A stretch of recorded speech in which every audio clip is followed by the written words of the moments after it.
Welcome to my YouTube channel. आज हम लोग मेसोपोटामिया की सभ्यता को पढ़ेंगे।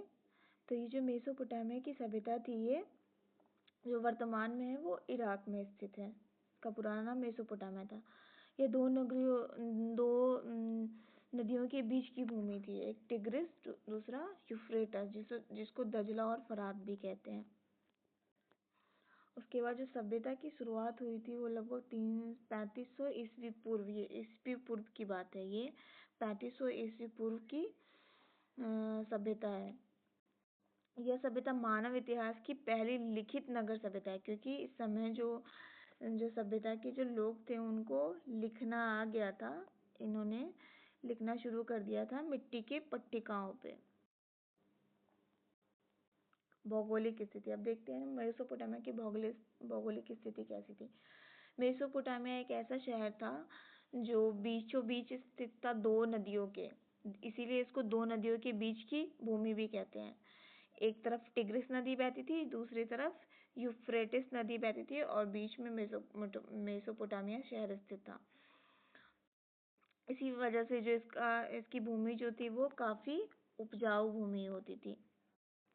अब नदियों का क्या क्या यूज करते थे।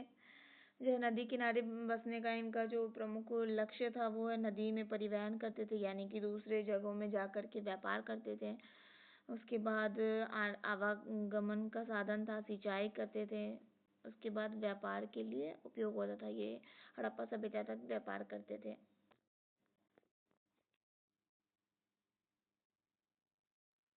ये देखिए, ये बीच में मेसोपोटामिया जो है वो शहर है।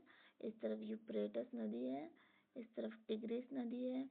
इसके प्रमुख शहर है, ये निपुर नगर है, ये किश नगर है, और इस तरफ जो है उरुक है, यहाँ पे लगाश है, इस तरफ निनिवे है। तो ये सारे जो है मेसोपोटामिया सभ्यता के शहर थे।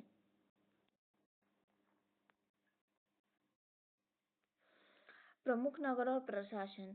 जो मेसोपोटामिया सभ्यता था वो 3 भागों में बटा था: सुमेरियन सभ्यता, बेबीलोनियन सभ्यता और असीरियन सभ्यता। तो जो सुमेरियन सभ्यता के जो प्रमुख शहर थे वो कौन कौन से थे? उरुक, लगाश, निपुर तथा किश। ये सारे सुमेरियन सभ्यता के शहर थे।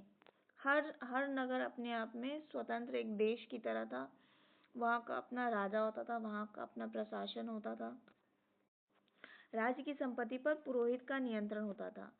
जो राज्य की सारी संपत्ति होती थी वो रखी जाती थी कहाँ? मंदिरों में, जिसको जिगुरात कहते थे।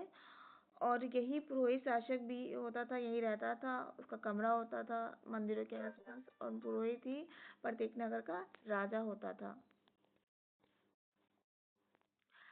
राजा को क्या माना जाता था? राजा को ईश्वर का प्रतिनिधि माना जाता था। प्रशासन प्रणाली व्यवस्थित और लिखित थी क्योंकि उस समय हम्मुराबी जो था वो उसने विधि संहिता भी अपनी बनाई थी। जो इनको लिखना आ गया था, तो इनका जो संविधान था, इनकी जो शासन प्रणाली थी वो पूरी तरह से लिखित थी। क्या होगा, किस अपराध का कौन सा दंड होगा, ये सब लिखित था। एक तरह से लिखित संविधान था इनका। अब इनकी अर्थव्यवस्था कैसी थी? तो अर्थव्यवस्था का जो मुख्य आधार था वो क्या था? कृषि, पशुपालन और व्यापार। यानी ये कृषि, खेती भी करते थे, पशुपालन भी करते थे, और साथ ही साथ देश विदेश में व्यापार भी करते थे। प्रमुख फसलें कौन कौन सी थी? गेहूं उगाते थे, जौ उगाते थे, खजूर उगाते थे और अंजीर उगाते थे। व्यापार जलमार्ग और जलमार्ग से भी, सड़कों से भी अन्य नगरों, अन्य क्षेत्र में, अन्य देश में करते थे। मुहरों और लेखन के माध्यम से व्यापार का लेखा जोखा करते थे। जो ये मेसोपोटामिया सभ्यता है वहाँ से मोहरें भी मिली हुई हैं, और लिखित वो लोग जो मिट्टी की पट्टिकाओं पे लिखते थे। तो इसकी लिखने के लिए कोई कॉपी कलम कुछ नहीं होता था। ये लोग मिट्टी पे लिख करके, गीली मिट्टी की पट्टी पे लिख करके उसको सुखा देते थे। इस प्रकार ये लेखा जोखा रखते थे। अब लेखन प्रणाली। विश्व की पहली लेखन प्रणाली, जिसको क्यूनिफॉर्म लिपि कहते हैं या किलाक्षर लिपि कहते हैं, ठीक है, ये विश्व की पहली लेखन प्रणाली थी। इससे पहले जितनी भी सभ्यता थी उससे इससे पहले जितने भी लोग थे उन्हें लिखना नहीं आता था, सबसे पहले इन्होंने लिखना शुरू किया था। लिखने के लिए मिट्टी की गोलियों का उपयोग किया जाता था। मिट्टी की गोली पे लिखा जाता था, मिट्टी की पट्टिकाओं पे भी लिखा जाता था। मिट्टी की चौड़ी चौड़ी पट्टी बनाई जाती थी, उस पर लिख दिया जाता था, फिर उसको धूप में सुखाया जाता था। लेखन का प्रयोग लेखांकन, धार्मिक ग्रंथ, प्रशासनिक आदेश, इन सब में लेखन का प्रयोग किया जाता था। जैसे उनको धर्म ग्रंथ, उन धर्म से रिलेटेड कोई भी ग्रंथ लिखना हो, उनको कोई भी प्रशासनिक आदेश निकालना हो, सबके लिए वो लेखन का प्रयोग करते थे। और मिट्टी, पत्थर, इन सब पे, पत्थरों पे उकेरा जाता था, मिट्टी पे लिख के फिर उसके बाद सुखा दिया जाता था।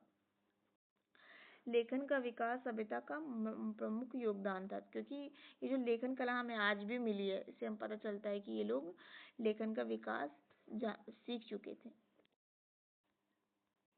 देखिए ये जो है वो मिट्टी की एक पट्टी है, इस पे इन्होंने मिट्टी की पट्टी पे कैसे उकेर उकेर के इन्होंने अपने शब्द लिखे हुए हैं। ये एक खुदाई में हमें प्राप्त हुआ है मिट्टी की पट्टी का।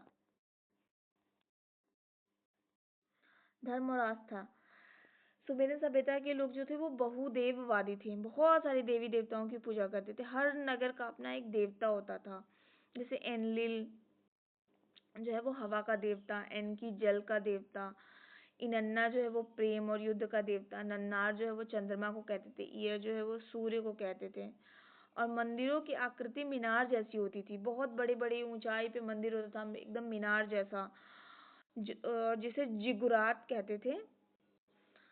और जिगुरात का अर्थ क्या होता है? स्वर्ग की पहाड़ी, क्योंकि जिगुरात जो होते थे काफी लंबे लंबे, ऐसे लंबे लंबा मीनार होता था, काफी ऊंचाई पर है, तो इसको जो है वो स्वर्ग की पहाड़ी कहा जाता था। और जो देवी देवता होते थे, इनकी अपनी फसल की रक्षा के लिए, अपनी जो है वो लाइफस्टाइल को बेहतर करने के लिए जो ये देवी देवता की पूजा करते थे। बहुत ज़्यादा धर्म से इनमें इनकी बहुत ज़्यादा रुचि थी।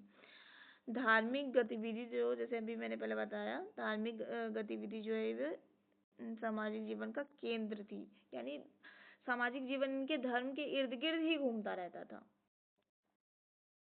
यह है जिगुरात। देखिए इसमें जो है वो कैसे यहाँ सीढ़ियाँ बनी हुई है, इधर से सीढ़ी बनी है, कितनी ऊंचाई पे ये स्थित है। ये जिगुरात की फोटो है। विज्ञान और तकनीकी योगदान, गणना की 60 आधारित प्रणाली विकसित की। समय की गणना 60 सेकेंड, 1 मिनट, मतलब 60 मिनट का 1 घंटा, 60 सेकेंड का 1 मिनट, जो आज भी हम लोग प्रयोग करते हैं, वो उस टाइम पे इन्होंने विकसित किया था। खगोल शास्त्र, पंचांग निर्माण में योगदान इन्होंने किया। मेसोपोटामिया सभ्यता के लोगों ने ईंटों और औजारों का निर्माण, स्थापत्य कला का विकास हुआ, औजारों का निर्माण किया, जिससे स्थापत्य कला का विकास हुआ। ये लोग ईंटों का भी जो है वो प्रयोग करते थे, लेकिन इनकी ईंटें जो होती थी पक्की ईंट नहीं होती थी, ये लोग ईंटों को बना करके और धूप में सुखा के उसका प्रयोग करते थे, उसी से अपने घरों का निर्माण, जितने भी बिल्डिंग का निर्माण करते थे। अब देखते हैं कला एवं स्थापत्य। मिट्टी की ईंटों से मजबूत इमारतें बनाई जाती थी। हालांकि मिट्टी जो होती थी वो धूप में ही सुखाई जाती थी, लेकिन उससे भी मजबूत इमारतें ये लोग बनाते थे। कला में मूर्ति कला, सिलेंडर, सील, चित्रकारी आदि शामिल है। अलंकृत वस्तुएं और धातु का प्रयोग, अलंकृत वस्तुएं सजी हुई वस्तु बनाते थे, धातु का भी प्रयोग करना ये सीख चुके थे। ये जो है वो एक मिट्टी की बनी हुई देवता की मूर्ति है, जिसको एनलिल देवता कहते हैं। एनलिल जो था वो निपुण नगर का जो नगर देवता होता था। देखिए इसकी मूर्ति कैसी बनाई है, और जो ये धार्मिक कोई अनुष्ठान होता था उसमें इस देवताओं को ये लोग सजाते थे, फिर उसके बाद इनको खाना जो है वो भोग उसका चढ़ाते थे। देवता की आकृति देखिए कैसे बनी हुई है, चबूतरे पे बैठा हुआ देवता, एनलिल देवता है ये। सामाजिक जीवन, समाज जो था वो, समाज के विभिन्न वर्ग कौन कौन से थे? राजा थे, पुजारी, व्यापारी, किसान, श्रमिक, दास। लेकिन समाज मुख्यतः कितने वर्गों में बटा था? 3 वर्गों में बटा हुआ था। उच्च वर्ग जिसमें कौन कौन शामिल था? शासक तथा अधिकारी वर्ग आते थे, जो मतलब एडमिनिस्ट्रेशन से रिलेटेड है। तो शासक हो गया, और उससे जो भी अधिकारी होते थे जो शासन को संचालन करने में योगदान देते थे। मध्यम वर्ग में कौन आता था? मध्यम वर्ग में आते थे सामंत, उसके बाद व्यापारी वर्ग। और सबसे निम्न वर्ग में कौन आते थे?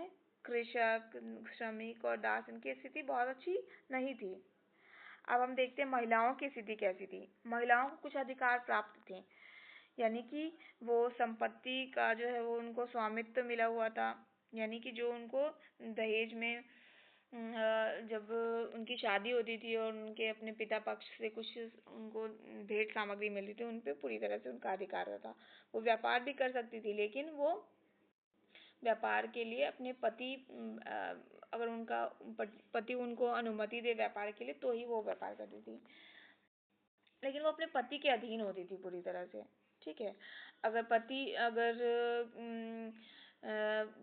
किसी दूसरी महिला के साथ पति का प्रेम प्रसंग हो तो उसको एक्सेप्टेबल माना जाता था सोसाइटी में, लेकिन अगर महिला को किसी व्यभिचार में पकड़ लिया जाता था तो उनके लिए बस मृत्यु दंड उनको दिया जाता था, जबकि पुरुष के लिए बहुत सामान्य बात होती थी। पुरुष बहुविवाह भी कर सकता था, बहुत सारी पत्नियां रख सकता था। अगर पत्नी को संतान की प्राप्ति नहीं होती थी तो भी उसे अच्छा नहीं माना जाता था समाज में। और जो है वो महिलाओं को ज़्यादा से ज़्यादा संतान उत्पत्ति करने के लिए विवश किया जाता था। जैसे हम लोगों ने देखा था कि जर्मनी में जब हिटलर का शासन था तो हिटलर कैसे महिलाओं को ज़्यादा से ज़्यादा संतान उत्पत्ति करने के लिए विवश किया था, वैसे ही सुमेरियन सभ्यता में भी मेसोपोटामिया सभ्यता में भी महिलाओं को ज़्यादा से ज़्यादा संतान उत्पत्ति के लिए विवश किया जाता था। तो कुल मिला के महिलाओं की स्थिति बहुत अच्छी नहीं थी। शिक्षा, कानून और धर्म समाज का प्रमुख भाग था। कानून और धर्म, धर्म बहुत जो धर्म है इनके सामाजिक व्यवस्था का एक मूल आधार था। धर्म के आसपास इनकी जिंदगी घूमती रहती थी। कानून जो है वो भी लेखन कला की वजह से कानून भी लिखे जा चुके थे। शिक्षा का भी प्रचार प्रसार हो रहा था। शिक्षा और लेखन के लिए विशेष वर्ग होते थे, यानी कि हर वर्गों को शिक्षा और लेखन का अधिकार नहीं था। पतन के कारण अब देखते हैं कि इस सभ्यता के पतन के क्या क्या कारण थे। लगातार युद्धों की वजह से नगर राज्य कमजोर होते चले गए, क्योंकि अब जो समृद्ध जगह होती है वहाँ पे लोग बहुत ज़्यादा आक्रमण करते हैं। इस वजह से इनका पतन का कारण यही था कि युद्ध बहुत बार होते थे, जिसके कारण ये कमजोर हो गए। नदियों का मार्ग, नदियों ने मार्ग बदला, जिसकी वजह से कृषि बहुत प्रभावित हुई। बाहरी आक्रमण बहुत होती थी, जैसे अक्कादियन सभ्यता, बेबीलोनियन सभ्यता के जो लोग जो थे वो सुमेरियन सभ्यता पे बहुत ज़्यादा आक्रमण करते थे। प्राकृतिक संसाधनों का अत्यधिक प्रयोग, प्राकृतिक संसाधनों का इन्होंने अत्यधिक प्रयोग यानी दोहन शुरू कर दिया, इसके कारण भी माना जाता है कि इनका पतन हो गया। सुमेरियन सभ्यता की विरासत, विरासत क्या क्या है? लेखन प्रणाली का विकास सबसे पहले यहाँ हुआ। प्रशासनिक और नगर प्रणाली जो है, सबसे पहले नगर सभ्यता विकसित हुई पूरे विश्व में। प्रशासन आया। धर्म जो है बड़ी पैमाने पे धर्म मानते थे। कला का विकास किया इन्होंने। विज्ञान गणित में भी महान योगदान दिया। मानव सभ्यता के विकास में महत्वपूर्ण स्थान है, क्योंकि ये सबसे पहली सभ्यता जो है वो मेसोपोटामिया की सभ्यता है। जिगुरात, कुछ प्रश्नों को देखते हैं, प्रश्नों को हल करते हैं। जिगुरात का शाब्दिक अर्थ क्या होता है? मेसोपोटामिया सभ्यता का एक नगर, राजा की उपाधि, स्वर्ग की पहाड़ी, इनमें सभी। तो हमने पहले ही देखा हुआ है कि जिगुरात का अर्थ क्या होता है। स्वर्ग की पहाड़ी सुमेरियन सभ्यता का मंदिर होता था। दूसरा क्वेश्चन है, मेसोपोटामिया की सभ्यता किस नदी किनारे विकसित हुई? टिग्रिस और यूफ्रेटिस, नील नदी, पीली नदी, गंगा नदी। तो मेसोपोटामिया की सभ्यता जो है वो दो नदियों के बीच का शहर था, टिग्रिस और यूफ्रेटिस। महत्वपूर्ण प्रश्न जो है वो ये जो है जो आंसर राइटिंग वाले प्रश्न आपको करने हैं। सुमेरियन सभ्यता कहाँ स्थित थी और इसे मेसोपोटामिया क्यों कहा जाता है? सुमेरियन सभ्यता कहाँ स्थित थी, इसकी स्थिति बतानी है। इसको मेसोपोटामिया क्यों कहा जाता था? यूनिफॉर्म लिपि क्या थी और इसका क्या महत्व था? जिगुरात जो है वो क्या था और इसका क्या उपयोग था? सुमेरियन सभ्यता के पतन के प्रमुख कारण क्या थे? सुमेरियन सभ्यता के पतन के कारण आपको बताने हैं। उसके बाद इस सभ्यता को मानव समाज पर इस सभ्यता का मानव समाज पर क्या योगदान रहा है। ये जो कुछ प्रश्न हैं, जो ये आंसर राइटिंग वाले प्रश्न हैं, ये आपको करने हैं एग्ज़ाम के लिए। बहुत ज़्यादा इम्पोर्टेंट प्रश्न है, तो आई होप आपको ये हमारा सेशन पसंद आया होगा। हमारे चैनल को लाइक, सब्सक्राइब और शेयर करें। Thank you so much.